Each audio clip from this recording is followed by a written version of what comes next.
Did you know that pirates go on vacation? I didn't, but it makes sense. All of us need a change of scenery. Whether it's going on vacation or just leaving the library for a few minutes for a breath of fresh air, everyone deserves time to relax. Now sit back and enjoy this quick image on pyruvate kinase deficiency. For a pirate with a life on the high seas, the best change of scenery is to go where water's nowhere in sight, the desert. And you want to know what pirates love to do in the desert? Kiteboarding. See that pirate kite? Yep, of course the kite is decorated in pirate style. By the way, the kite here is Pixarize's recurring symbol for kinase enzymes, since kite sounds a lot like kinase. And the pirate here? Well, that's none other than Pyruvate. It's the Pyruvate pirate. Get it? Putting this together, this pirate kite should remind you of pyruvate kinase. Next, notice the board on wheels our pirate is riding to kiteboard. You might even say that she's standing on a small auto. Wait a minute, a small auto? Isn't that Pixarize's recurring symbol for autosomal recessive inheritance? You see, at Pixarize, we use large dominant autos, like trucks and tanks, to symbolize autosomal dominance inheritance. On the other hand, autosomal recessive inheritance is represented by small recessive automobiles, like this board. Anyway, the tiny kiteboard on wheels should help you remember the inheritance pattern of pyruvate kinase deficiency, which, as you already know, is autosomal recessive. But this pirate's kiteboard is having a lot of trouble. Yeah, she totally just crashed into this big desert pig, which we'll get back to in a minute. But first, notice how her kiteboard isn't just wind powered, it's also battery powered. And that battery in the back has been totally messed up in the crash. By the way, this smoking battery also reminds me of depletion of ATP, kind of like that seen in pyruvate kinase deficiency. You know, since ATP is basically just the battery of the cell.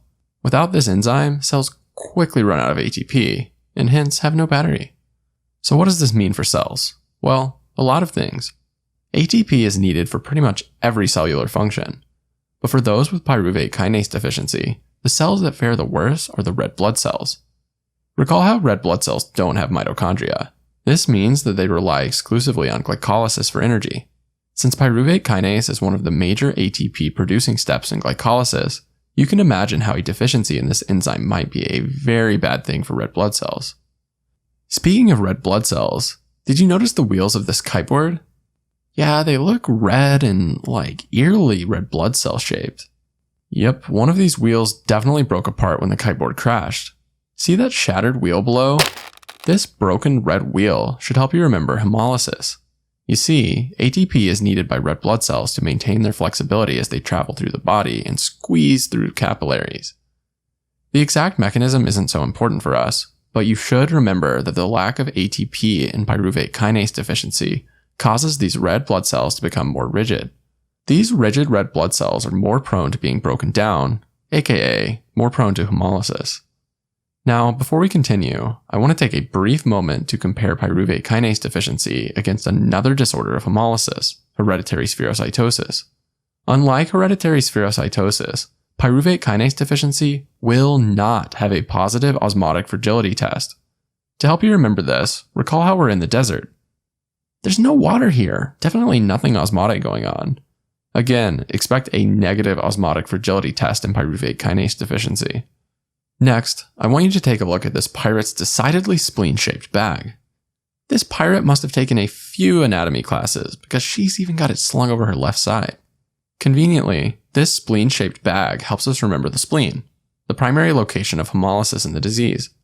Hemolysis in the spleen by the reticuloendothelial system is also known as extravascular hemolysis, because it doesn't really happen inside blood vessels, but rather only inside the spleen. Our pirate must be the gunner on her ship because she's also decked out to remind us of some of the downstream findings of extravascular hemolysis. She has a belly ring, which you can use to remind yourself of the increased indirect bilirubin, or bilirubin, seen in extravascular hemolysis. But you don't really need a symbol for this. Since red blood cells are undergoing hemolysis, you can imagine how breakdown products might increase. I'm talking about increased indirect bilirubin, which can present as yellow itchy skin, or jaundice, or coalesce into pigmented gallstones in the gallbladder. Because these findings are common in extravascular hemolysis, we didn't really symbolize them here. You should get familiar with this pattern. It will allow you to quickly eliminate many possible causes of anemia. Now let's finally talk about what our kiteboard has crashed into. A big pig. And you know what a big pig reminds me of? That's right, BPG, or 2,3-BPG. Get it? Big pig for BPG? Yeah, I know that's exactly what you think of anytime you see a big pig. Pyruvate kinase deficiency increases levels of 2,3-BPG, and it's high yield to remember that this causes a right shift in the oxygen dissociation curve. This means that affinity of the red blood cells for oxygen decreases, thereby increasing oxygen delivery to the tissues. We've made it easy for you to remember it here, since we've put our big pig on the right side of the image. Yep, it shifts the curve right. Finally, take a look at what our big pig was doing before our kiteboarder had her accident. Yep, it was chomping down on these burrs. These burrs here should help you remember the presence of burr cells on peripheral blood smears. These burr cells are also called echinocytes, which means hedgehog cells. So they are perhaps the cutest of all the red blood cells. But while these are pretty to spot on a smear, if you see burr cells, don't immediately pick pyruvate kinase deficiency as the choice. There are several conditions that can cause the appearance of burr cells, so you need to make sure the rest of your vignette is consistent with the other findings we discussed previously. Now, before we end things here, I want to briefly touch on how you might see pyruvate kinase deficiency on your exam. Most likely, your question will feature a newborn with symptoms of extravascular hemolytic anemia. Once you've recognized that, you will need to differentiate pyruvate kinase deficiency from other causes of extravascular hemolysis. We've talked about how a normal osmotic fragility test can help you know you're dealing with pyruvate kinase deficiency and not hereditary spherocytosis. You might also see a negative Coombs test because there's no autoantibodies against red blood cells here. In addition, the hemolysis will be chronic instead of episodic, which can help you eliminate G6PD deficiency. G6PD deficiency usually presents episodically due to oxidative stress. I also want to mention that the confirmatory test for pyruvate kinase deficiency is a pyruvate kinase activity assay. You're unlikely to see this though because it's so obvious. Next, let's briefly touch on treatment. Odds are you won't be asked about treatment, but before we wrap up, I'll mention it briefly. Splenectomy is used for severe cases, and your patient might need blood transfusions, which can cause iron overload over time. Alright, now that's it. Let's recap quickly and let this pirate get back to her vacation.